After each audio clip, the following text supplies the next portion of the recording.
Hello everybody, welcome back to my channel. I'm Cass and today I'm going to be bringing you a very exciting reading vlog. Thank you. Not only because I am back to actually vlogging in real time. If you didn't know, I was in flight attendant training for a month and a half, so for a month and a half all my videos have been pre-recorded, so I haven't picked up a vlogging camera in like 2 months. It's been kind of crazy, but it's also very exciting because I'm here with my bestie, my parabatai, Katie. Hi. We have, of course, some very exciting plans. As exciting as plans can be in Missouri.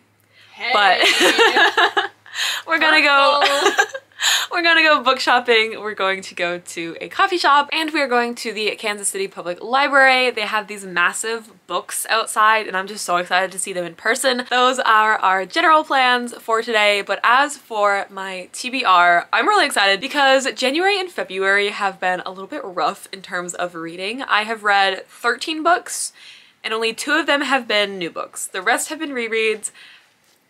And it's time for some good new books because I have yet to find a 5-star read, but I'm hoping one of these books will in fact be a 5-star. So first we have Divine Rivals by Rebecca Ross. Now Katie is so kindly allowing me to borrow her copy, which means this is the book I have to start with because I need to finish it before I go. I do own Divine Rivals, but it is packed away in storage. I'm very, very excited. I know this is a rivals to lovers moment. It's historical fantasy. It should be right up my alley. I've heard the romance is absolutely spectacular, and I'm just very excited to dive into this. And the second book is released, and I heard this first book ends on a bit of a cliffhanger. So being able to hop right into the next one is super exciting. I've been meaning to pick this up literally since December, so it is finally time for it to actually happen. And then what is also finally time to happen, I made a little deal with myself. I said I wouldn't start Stormlight Archives until I read Elantris. And I started Stormlight Archives, got like a part into it, and then soft DNF'd it. Like I have full plans to return to Stormlight. Fear not. Fear not, Katie. But I am going to be picking up Elantris. Finally, this is like long overdue by so many months. And February I feel like is just like the perfect time to pick this up. Why?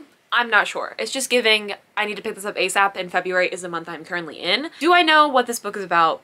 No. Is it a Brandon Sanderson book? Yes. Do I have faith in Brando Sando? Somewhat. Somewhat?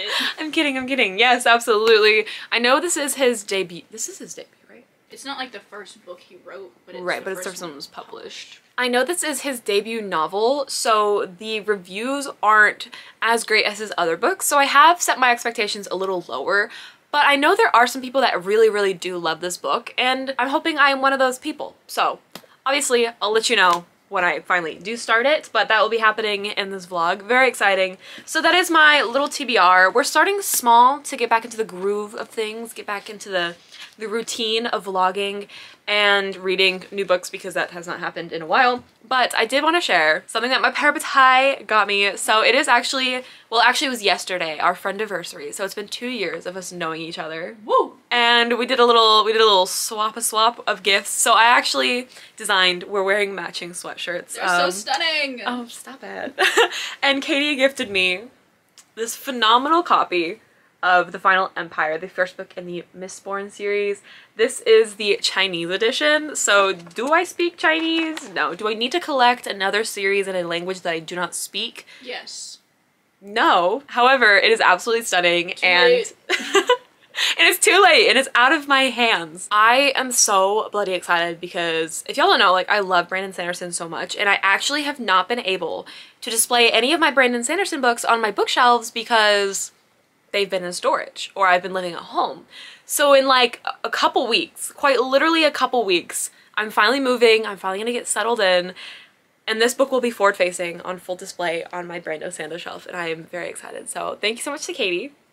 I don't know why I'm like talking to the camera when I could be like, thanks Katie. You're welcome. What a gem. We already talked about this yesterday, so now we're gonna go book shopping. Woo! Woo! Transition!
art style is so freaking cute.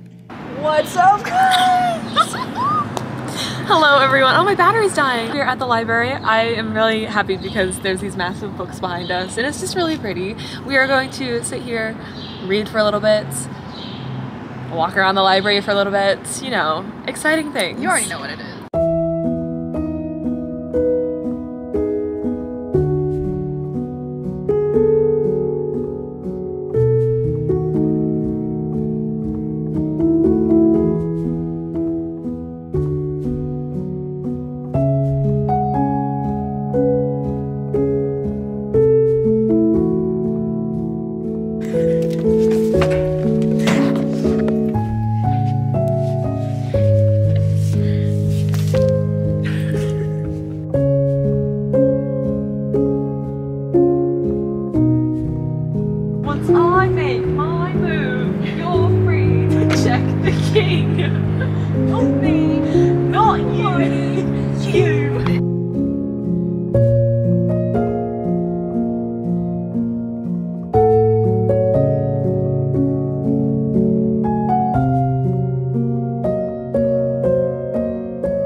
Back from our little expedition. We did cut it short a little bit. We went to the library to read, which is what we said we were gonna do. We did no reading. We probably read some signs along the way. There was a little bit of reading.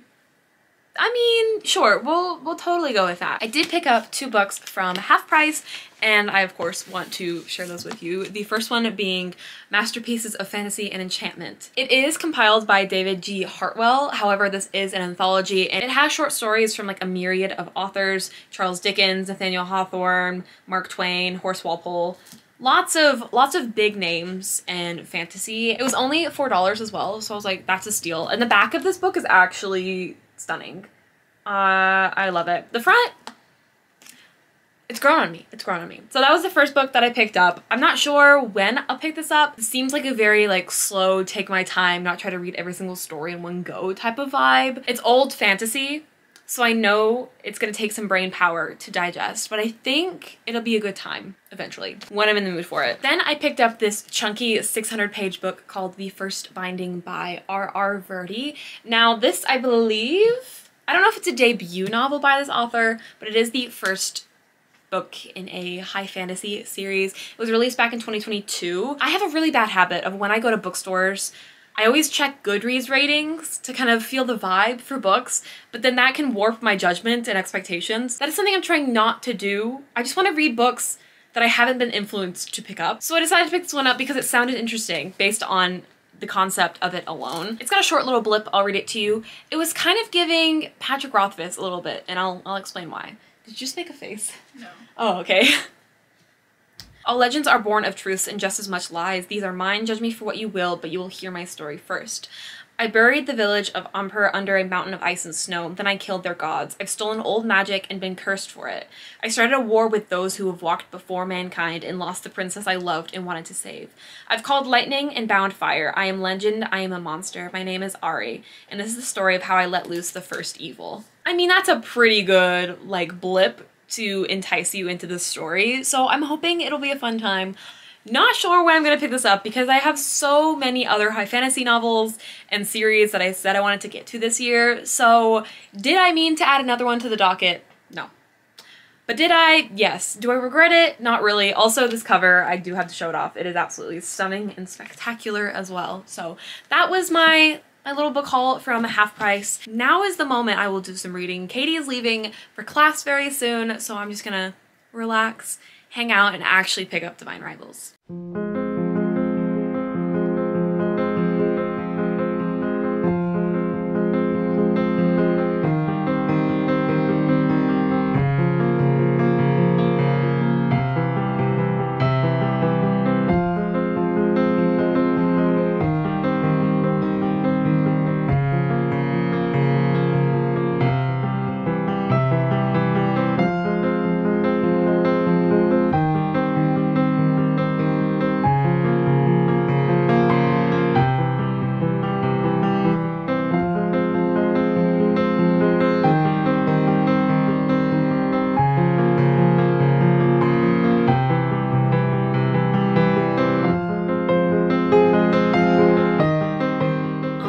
right, I have a little bit of an update. I made it to chapter 7, page 56, and this has already been so much fun. It did start not necessarily slow, but the world building is kind of, I don't want to say weak because I'm only 50 pages in. We've only gotten like little slivers of details about the gods, but so far I'm still intrigued and I love our main characters already. We have Roman, who is part of like a rich family and his dad's very established, but the scene that I just read, things are not going in the direction that I expected. And then we have Iris, who is very broke, very poor, and just trying to work to survive. Both of these characters are battling for a position as a columnist, this like prestigious newspaper, and their little like bantering has been a delight. Like I love some good bantering, and something that I really love when it comes to like flirting, bantering, that sort of thing is when characters call each other by their last names. Like something about that just, I love it. It's so cute. But not much has really happened. However, I will say this is a very easy read. I forgot how much that I love Rebecca Ross's writing. I read A River Enchanted and I've been meaning to pick up A Fire Endless for quite a long time. Quite a few months. I think I read A River Enchanted back the last time that I visited Katie, so nearly 6 months ago, but that's, you know, besides the point. Her writing style is stunning, but it's not too flowery or over the top. It's simple enough to be enjoyable, but also she'll hit you with some really nice prose. So it's a good balance and it makes for an easy book to pick up. I was talking to Katie and she said this book was definitely an addicting read, and I absolutely see why she would say that because I don't want to put it down. I don't want to stop. And I'm not going to. I am going to continue reading and I'll give you another update, but I just wanted to give you a little bit of like a preliminary update about how things are going. I love it so much already, so I hope that I will enjoy. I don't see why I wouldn't enjoy the rest of the book. This definitely is right up my alley. I'm just curious to see how they're going to expand with the whole like war with the gods, because right now the primary focus of like establishing this book is these two characters, like I said, focusing on competing for this columnist. So there's been like magical elements already established.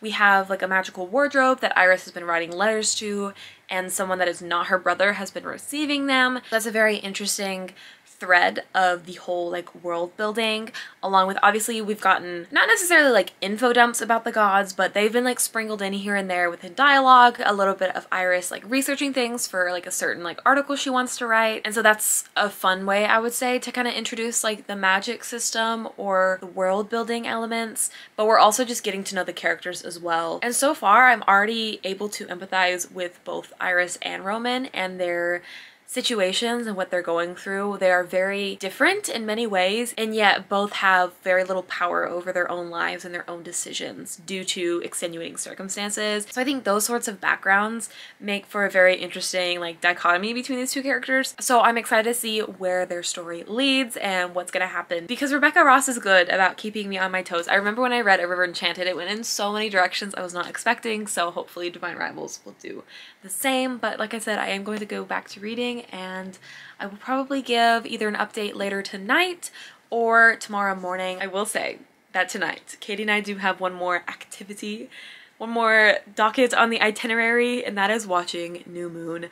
I have never seen the entirety of Twilight. I watched Twilight for the first time all the way through with Katie around her birthday. I think it was, yeah, the last time I saw her, and the agreement that we came up with that we would watch each movie together. So we're on to New Moon.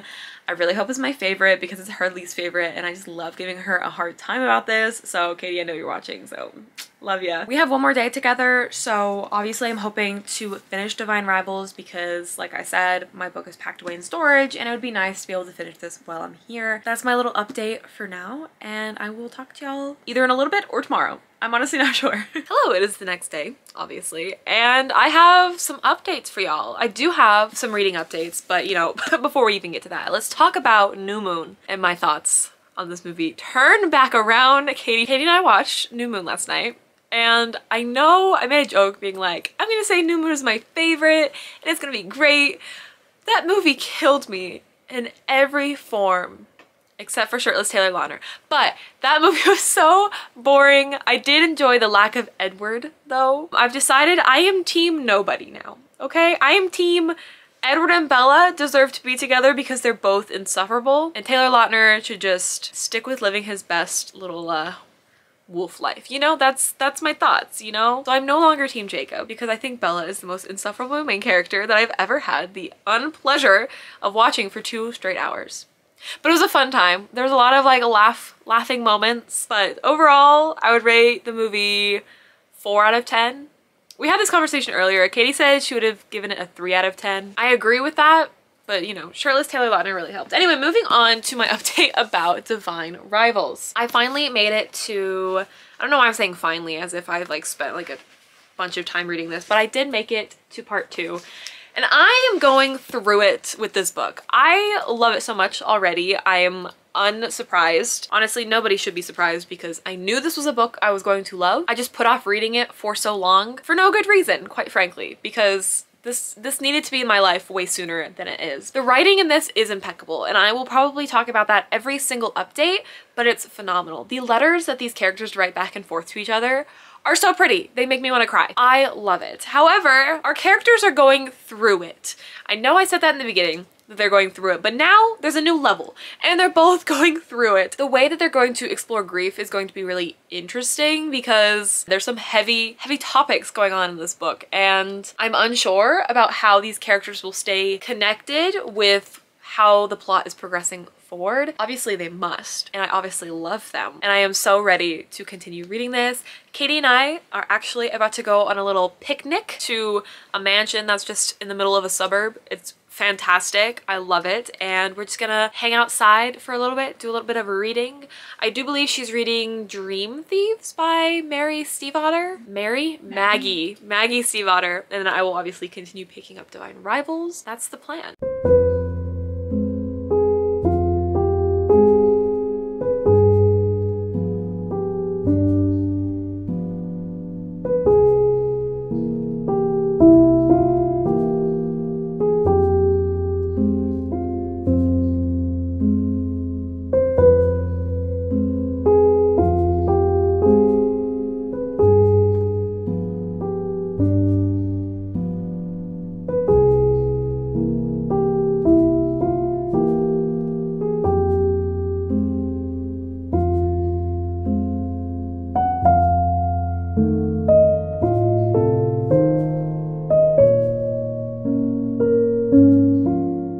Hello and welcome to a really quick update. I was not able to vlog yesterday because I had to grocery shop and sort of my house, and I was flying home and it was just a very long day. I did finish Divine Rivals before I left. However, I did not have time to give my final thoughts, and I also don't have time right now because I'm going to my first ever shift. I'm on what's called airport standby, meaning I sit in full uniform and sit in the crew lounge for like 6 hours and potentially get called or potentially just sit there the entire time. So I'm gonna go do that, and I will talk to y'all the moment I can.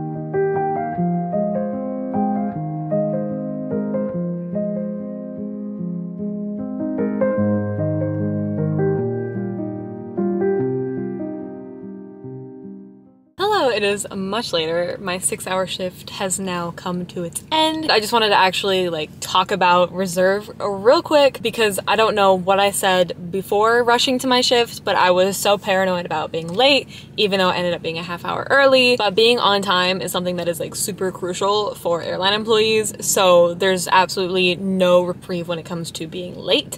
So that's why I kind of rushed out this morning. But there's 2 types of reserves. So there's airport standby, which is what I just got off shift. So it's a 6-hour block. Even though I'm not paid for 6 hours, I just sit at the airport in the crew lounge and just hang out. Like you saw, I did a little bit of reading. I actually did some editing. I started editing this video because I have to learn a new software, but y'all don't really care about that. The other type of reserve is called home reserve. So I literally have a 12-hour block that I just sit at home, and if they call me, I have 2 hours to report to the airport, versus airport, they're like, hey, we needed you 5 minutes ago, come to this gate right now and just like hop and work on this flight. So when you're on airport standby, they're used for just like last minute call outs. So if someone got stuck somewhere and they need a filler, if someone called in sick at the very last moment, not sure why you would do that, but I'm there to just hop in immediately. But there's also home reserve, which you also don't get paid for the 12 hours. Our pay is a little questionable. However, I've come to accept how my payments work, and it is what it is.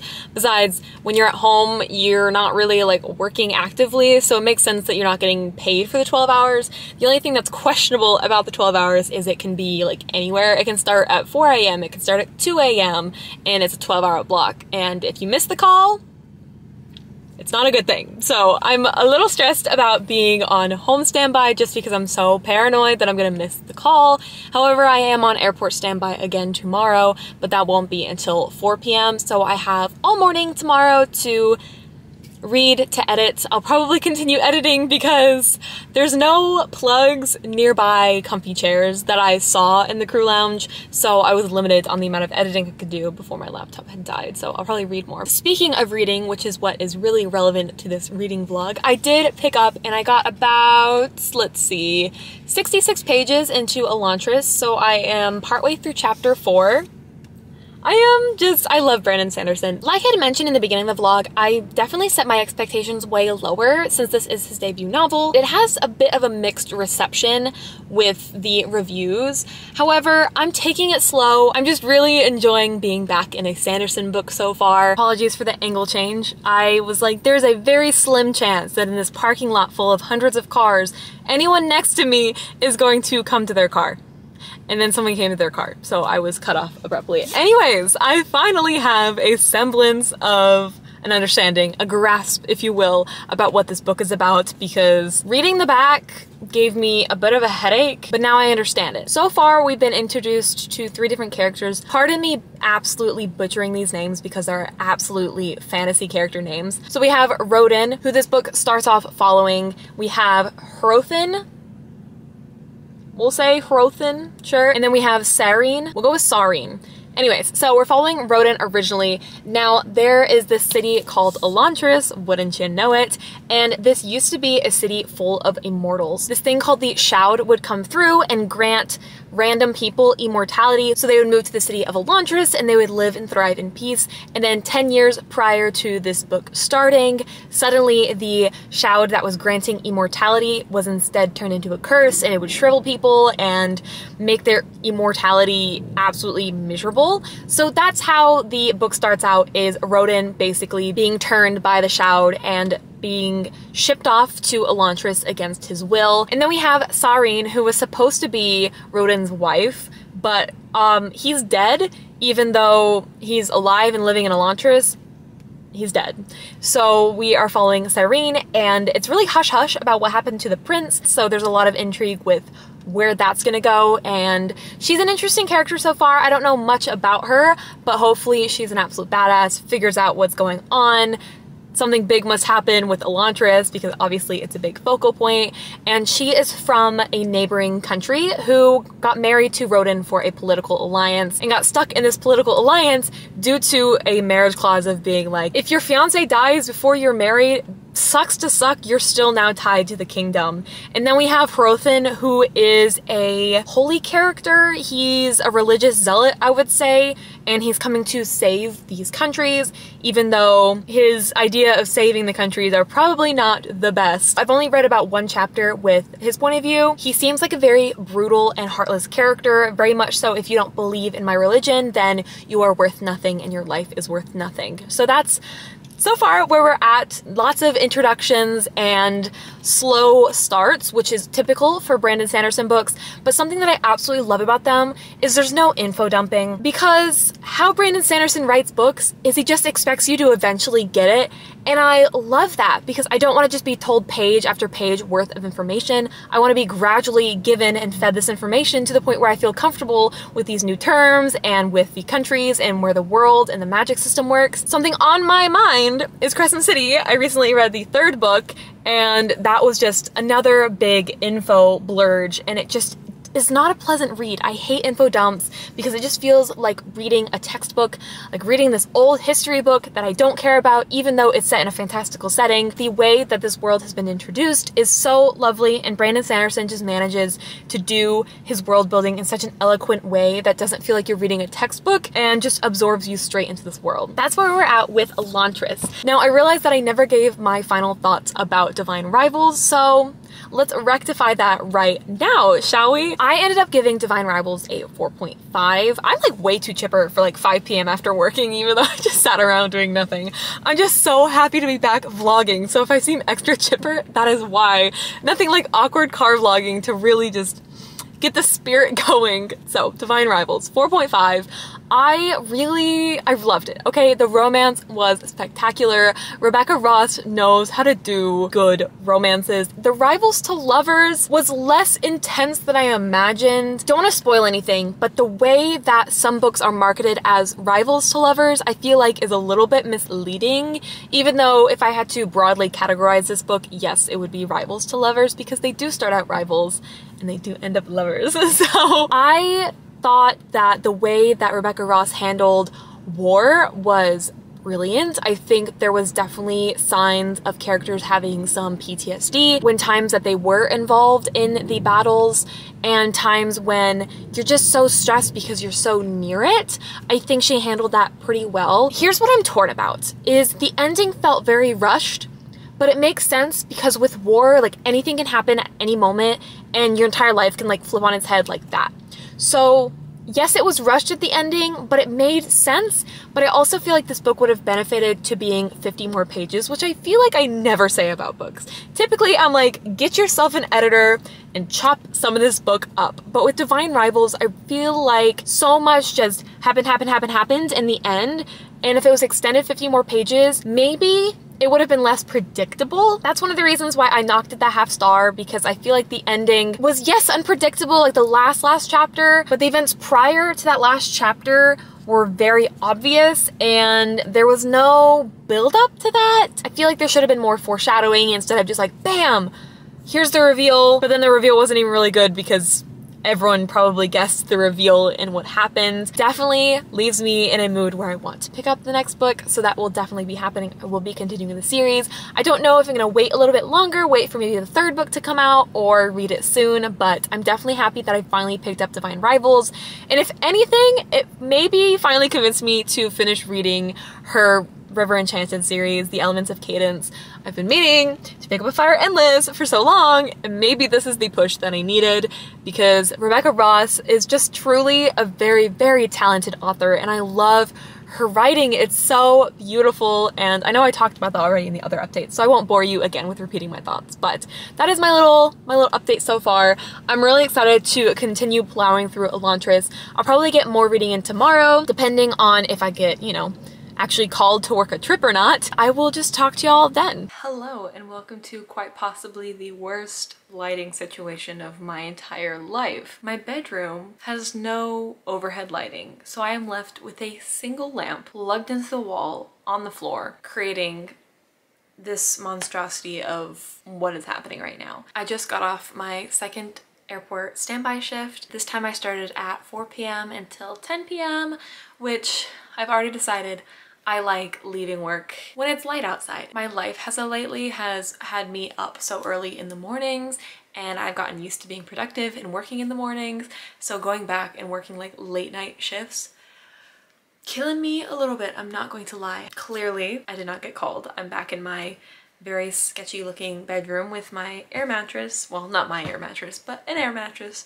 That is my bed for the next week though. Only 7 more days before I fly back to Texas and move all my stuff down here. So I'm very, very excited for that. I did manage, however, in my 6 hours of sitting there to make a huge chunk of progress into Elantris. I have made it to part 2 and I'm on page, can't even see the number, 380, and I have some thoughts, let me tell you. I absolutely understand why so many people might not like this book and it might not be their favorite book, and why people say it's slow and not quite up to spec compared to his other works. However, I do agree with some of those sentiments. I definitely can see why people think this is not comparable to his other work. I actually am really, really enjoying this book. I can't pinpoint exact reasons, but the elements of all the things that I love, they are there. So we have political uprisings, we have court politics, we have a society on the brink of collapse, we have people creating societies at the same time, and I love the drama, I love the magic, and I love the characters so much. I think the characters are really making this book for me. There are so many interesting points of views in this book that I literally never get bored with any of the POVs of the characters that we're following. There's never a point where I'm like, oh my gosh, I'm so sick of reading about this character. Can we please go back into Elantris? Or can we please leave Elantris? I'm sick of hearing about this. There hasn't been a single time. The pace of this book, well, it is slow. I will say it is very slow. I feel like most Brandon Sanderson books are, but in terms of big actionable things, there hasn't been much. It's been slow hints and reveals that slowly get expanded on further down the line, but the pacing has been so good in terms of keeping my interest. I haven't been bored with this book. I haven't wanted to put it down. I've just been excited to pick it up. I literally love Sanderson so much, and just being back into one of his worlds has been so lovely. And I didn't realize how much I missed reading good literature until I was reading Elantris. I mean, Divine Rivals too, like, don't get me wrong, that was so fun. But high fantasy, just, I love it so much. It's honestly probably my favorite genre ever. I mean, fantasy is definitely my favorite genre, but high fantasy, especially Sanderson, just, I have a soft spot. Sareen as a character is an absolute delight. She is everything and more that I was hoping she would be, and her ability to play court politics is phenomenal. She's also just has this habit of trying to solve everyone's problems, successfully doing so, and just being so observant on so many different things. She's so astute about picking up small details and making assertions, and most of the time her assertions and assumptions are correct. In this book, Sareen there's these things called sions or sons or sion. I have no idea how to pronounce a lot of the fantasy things in this book, so pardon me, but it's like a glowing orb of light that just kind of like floats around, and his name is Ash, and it really reminds me of Navi from the Legend of Zelda video games, but like less annoying and more like sarcastic and able to just be like, here we go again, Sareen's gonna go do something foolish and I have no power to stop her, I'll just like bob along and follow. Like, that's the energy it's giving me, and I really like it. I feel like Brandon Sanderson typically has some sort of character that's like a companion that's like sentient, like a sentient object. I know this like glowing orb, I guess it's a glowing orb that's sentient, I suppose. I don't know if there's a better description for this character, but I love him, and I love just the acceptance that Sareen is a very strong-willed and determined woman, and once she puts her mind to something, there's absolutely no stopping her. She will in fact follow through, and I love seeing that depiction of these powerful women who's from Teod, and their cultures and how women are involved in society is different than Aralong, and so her being able to kind of bring her culture and her customs over to Aralon and try to like influence the ladies of the court is actually so delightful, and I really enjoyed just those chapters where she's dealing with the other ladies in the court and how sometimes you can perceive some people to be a certain way, but they may actually surprise you. There have been many characters that I thought would be more side characters, but they're definitely more prominent. I mean, they are technically side characters, but they're way more prominent than I was expecting.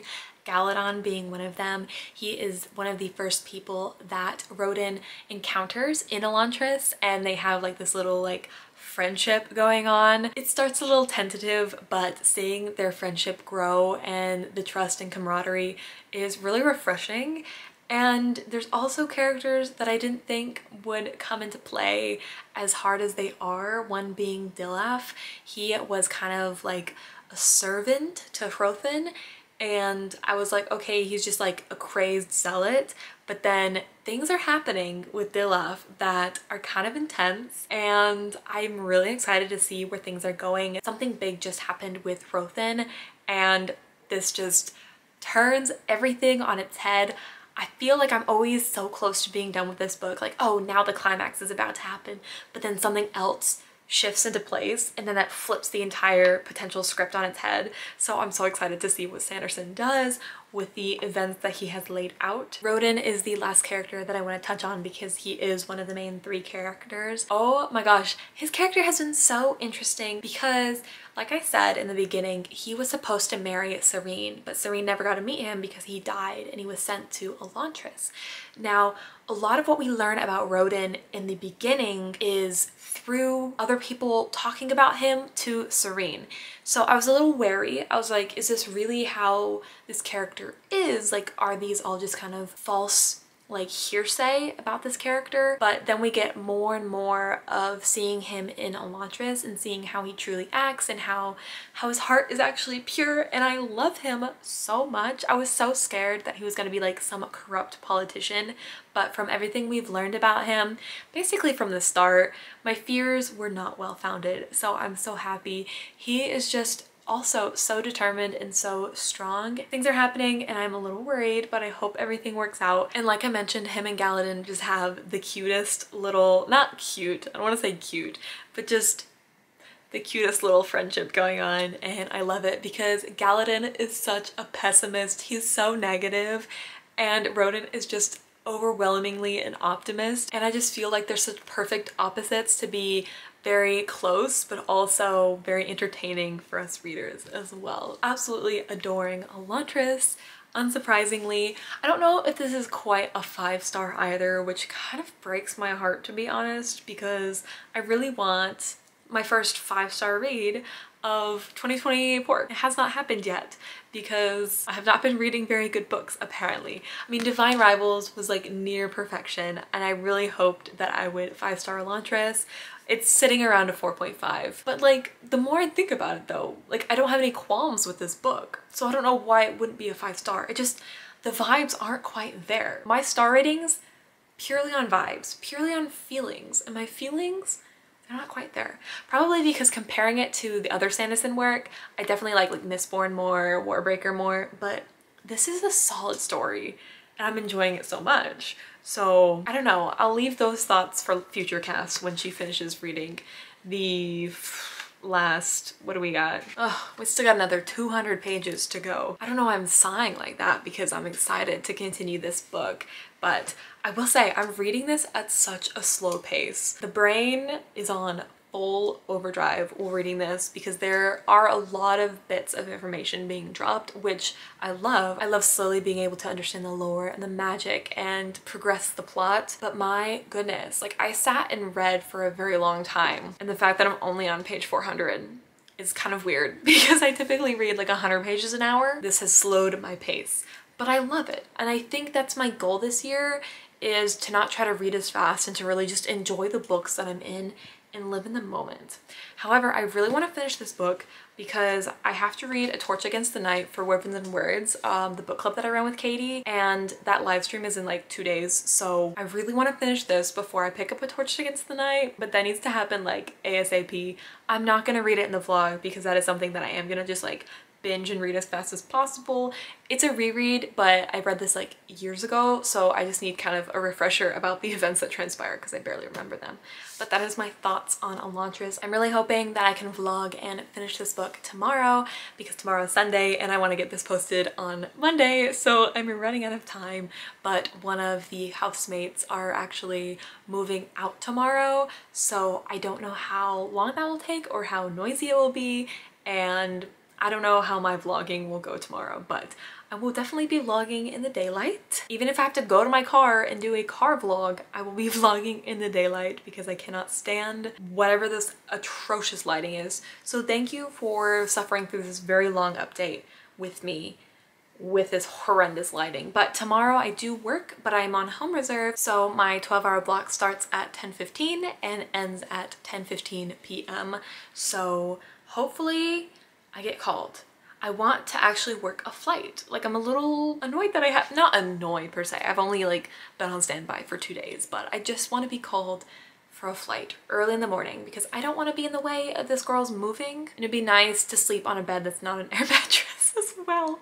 So a little selfish in that aspect. But that is it for my update. Before I start rambling anymore, I will spare you from this lighting and I will talk to you tomorrow. Hello and welcome to the living room. I don't know how echoey it is in here, so I apologize for the potentially bad audio. I just feel like I'm apologizing constantly. Yesterday it was the lighting, today it's the audio. I can't win, but like I said, one more week. Also, I am now an obnoxious smartwatch girly because this was my graduation treat from my parents, and yeah, I've been messing with it nonstop. I figured out that I could like remotely start my music. I was like changing the volume on my phone, like answering messages on here. I'm like, the transformation has begun. But you know what else has transformed me? This book. Okay, this absolute gem of a book. I know last night I was like, the vibes just aren't 5 stars. But the more I sat and thought about it, the more I was like, I loved this book in nearly every capacity. So I think the final verdict is in fact a 5 stars, even though logically I know that this is not on the same level as Brando Sando's other books, but I just don't care. Like, I still love it. The conclusion and like the big climax wasn't even like all that big. He almost pulled some things that I wasn't expecting him to pull, but then he didn't, but then he did.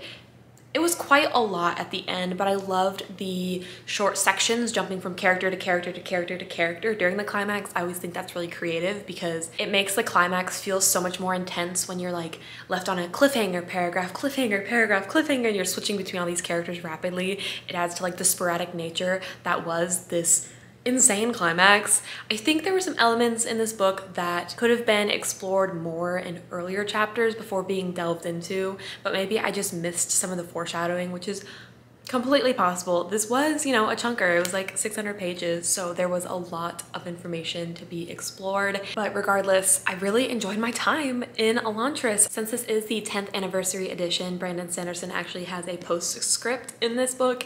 And one of the things he said was he wrote a book where our main characters didn't have a troubled past, but instead was a good person thrown into a bad situation, and that was referring to Rodin. And I love that because I feel like a lot of books do have like something tragic. It's a text message on my new watch. What was I even saying? I feel like a lot of fantasy books do fall into having main characters have just tragic backstories and them overcoming that, which there's nothing wrong with. But this was, for me, a fresh take on character development. And again, like how I had mentioned earlier with Rodin's character development, a lot of it initially was through Sarine's point of view and characters telling her about Rodin until we got to see more of him in action. And it was just refreshing. This is just one of the many reasons why I love reading, because the escapism from this book was absolutely real and I was living for every single moment of it. So I'm so excited that I finished Elantris and actually loved it. I don't know if I loved this book so much because my expectations were lower, or if it's just because I missed reading because it's been so long since I picked up a good Brandon Sanderson book, or if it's just like a really good book. The vibe is giving 5 stars, but if we're thinking critically, probably like 4.5, but the vibes, 5 stars. Loved it. And I'm also really excited that I finally picked up Elantris because also there's so many things. One, this was on my 2024 TBR, so now I have 2 books checked off of that, which is lovely. And also the little deal I made with myself means I can now start the Stormlight Archives in full force, and I'm really excited. There was also this like post little chapter about a character that was like briefly, like a page and a half mentioned, that I seem to recall potentially from Tress. I want to know if these things are connected and if I'm gonna see this character crop up in Stormlight and what's kind of going on with them, because I'm intrigued. I love the Cosmere. It's so fun and I can't wait for his magnum opus, Stormlight. I think I'm gonna love it. I know I'm gonna love it. Not even think. I know I'm gonna love it and I cannot wait to get to it. That is not happening in this vlog. That is happening later. I don't know when. But it is high time that I wrap up this vlog. So briefly, my thoughts on Divine Rivals. 4.5. I really loved the romance. I just thought the ending was a little sporadic, but I will be continuing on the series with what's it called? Ruthless Vows. So I cannot wait. This is the first time actually like thinking about the title, and that worries me just a smidge, the title being Ruthless Vows. Hopefully our characters are gonna live their best life. Hopefully they get to that point. And then obviously Alantris, I just discussed, a 5 stars. I'm so happy. This also means that it's my first 5-star read of the year. Not the book I was expecting to give 5 stars, but I am obviously pleasantly surprised. I really hope that y'all enjoyed this video. I absolutely adored making this and filming this. I have missed y'all so much, so please let me know what y'all have been reading, what y'all have been up to as of lately. Let's just catch up in the comments below. Feel free to share anything exciting that has happened. I really hope that y'all stick around for my future adventures and bookish reviews. And also, I hope the next vlog that I actually will be flying, because as much as I love sitting around doing nothing, it'd be nice to actually, you know, work a flight. Thanks so much, y'all. I hope I see you in the next one. Toodles! Just don't knock your camera over. So excited. I don't even know how to do this anymore. I get like the first sneak peek at you returning to vlogging. I guess so. After your hiatus. After my little hiatus.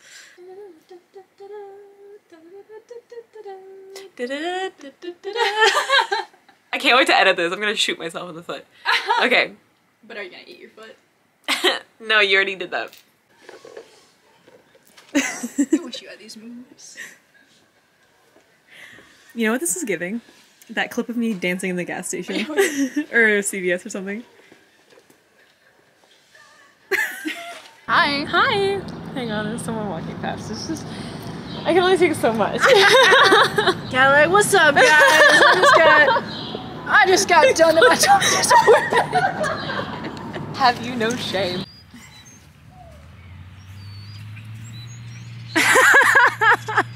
That's going in my bloopers. I'm gonna take a nap.